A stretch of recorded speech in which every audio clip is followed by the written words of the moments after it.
तालीकोटा के बाद अधमरा सा विजयनगर अपने बचे खुचे इलाकों में अगले 80 साल तक छटपटाता रहा। उसके अधीनस्थ राज्य और क्षेत्रीय नायक उससे मुंह फेर कर अलग होते चले गए। दक्खन सल्तनतें जब मौका पाती तब डंक मारती, लेकिन दक्खनी सल्तनतों के साथ भी वही हुआ जो दुश्मन के खत्म होते ही होता है। मकसद हासिल होते ही उनकी एकता भी तुरंत चौपट हो गई। निजाम शाही ने इमाद शाही को निगल लिया। ऐन इसी वक्त मुगल सम्राट अकबर ने दक्खन पर हमले शुरू कर दिए। सन 1601 में बुरहानपुर और खानदेश की फारूकी सल्तनत का मुगलों ने सफाया कर डाला और मुगलों के लिए दक्खन के दरवाजे खुल गए। मुगलों का सबसे पहला निशाना बनी अहमदनगर की निजामशाही। इसी दौरान मलिक अंबर और चांद बीबी का प्रसंग आता है, जिससे महाराष्ट्र में सभी परिचित हैं। मलिक अंबर ने देवगिरी के पास खड़की को अपना मुख्यालय बनाया, यानी आज का औरंगाबाद। जैसा कि हम पहले भी बता चुके हैं, निजाम शाही सेना में मराठे भरे पड़े थे, तो इस तरह से मुगलों और मराठों की टक्कर का आगाज होता है और यहीं से छत्रपति शिवाजी महाराज के पुरखों और उनके ननिहाल की दोस्ती भी शुरू होती है। तो पहले इन दोनों घरानों को थोड़ा समझ लेते हैं। हमने आपको बताया था कि राजपुताने के मेवाड़ घराने से कुछ लोग दक्खन आए थे 14वीं सदी की शुरुआत में। ये भोसले कैसे कहलाए, इस बात को लेकर तमाम विवाद हैं, लेकिन इनकी कहानी काफी रोचक है। आप सभी को चित्तौड़ की रानी पद्मिनी का जौहर तो याद ही होगा। यह घटना है सन 1303 ईस्वी की, जब अलाउद्दीन खिलजी ने चित्तौड़ को घेरा डालकर जीता था। चित्तौड़ के राज परिवार की एक शाखा सिसोदा में राज कर रही थी, जिन्हें सिसोदिया कहा गया। इसी सिसोदिया वंश के राणा हमीर सिंह ने मात्र 20-25 साल के अंदर चित्तौड़ को सल्तनत से आजाद करवा लिया और अपना राज्य स्थापित किया। इन दोनों घटनाओं के बीच मेवाड़ राजघराने के कुछ लोग महाराष्ट्र में देवगिरी के पास वेरूल यानी एलोरा आ गए। इनके मुखिया थे सुजन सिंह या सज्जन सिंह। ये बहमनियों की सेवा में आ गए और पीढ़ी दर पीढ़ी आखिर तक ये वंश बहमनियों की सेवा में रहकर, उनकी सेना में रहकर अपना पराक्रम दिखाता रहा। इनमें एक बहिर सिंह या भैरव सिंह भी हुए, जिन्हें भोसाजी कहा गया। इन्हीं से इस वंश को भोसले कहा जाने लगा, ऐसा प्रचलित है। सन 1355 में सुजन सिंह की मृत्यु हो गई और उनकी 5वीं पीढ़ी में हुए उग्रसेन, जिनके 2 पुत्र थे, कर्ण सिंह और शुभ कृष्ण। कर्ण सिंह के बेटे भीम सिंह के बारे में कहा जाता है कि वो घोरपड़ छिपकली की मदद से किले की दीवारों पर चढ़ने में माहिर थे। इसलिए बहमनी सुल्तान ने उन्हें राजा घोरपड़े की उपाधि देकर उत्तरी कर्नाटक में मुधोल की जागीर दी। ये सब हुआ था बहमनी प्रधानमंत्री महमूद गवान के इशारे पर। दूसरी ओर शुभ कृष्ण के वंशजों को हम भोसले कहते हैं। ये भोसले नाम कैसे पड़ा, इसको लेकर अलग अलग मत हैं। शुभ कृष्ण के पोते थे बाबाजी भोसले, जिनकी सन 1597 में मृत्यु हुई। अब तक भोसले वेरूल यानी एलोरा के पाटिल बन चुके थे।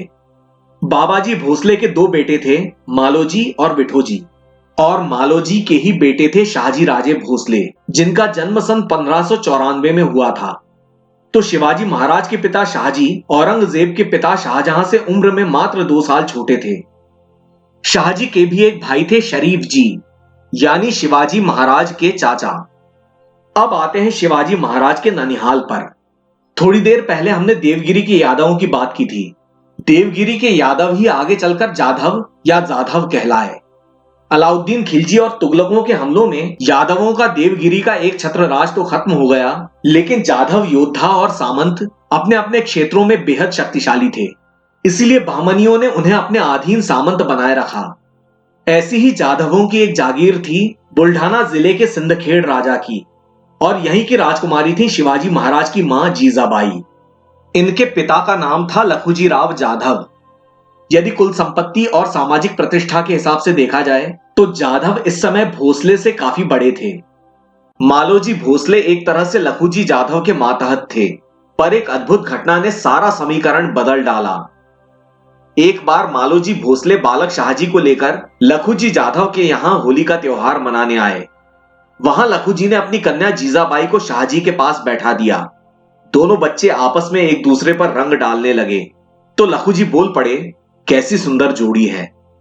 मालोजी ने इस बात को गंभीरता से ले लिया और दोनों बच्चों के विवाह का ऐलान कर दिया। तो लखुजी ने अपने मुलाजिम मालोजी को काफी कुछ सुना दिया। अपमानित होकर मालोजी ने लखुजी की सेवा त्याग दी और तय किया कि वो लखू जी के बराबर की हैसियत हासिल करके ही मानेंगे।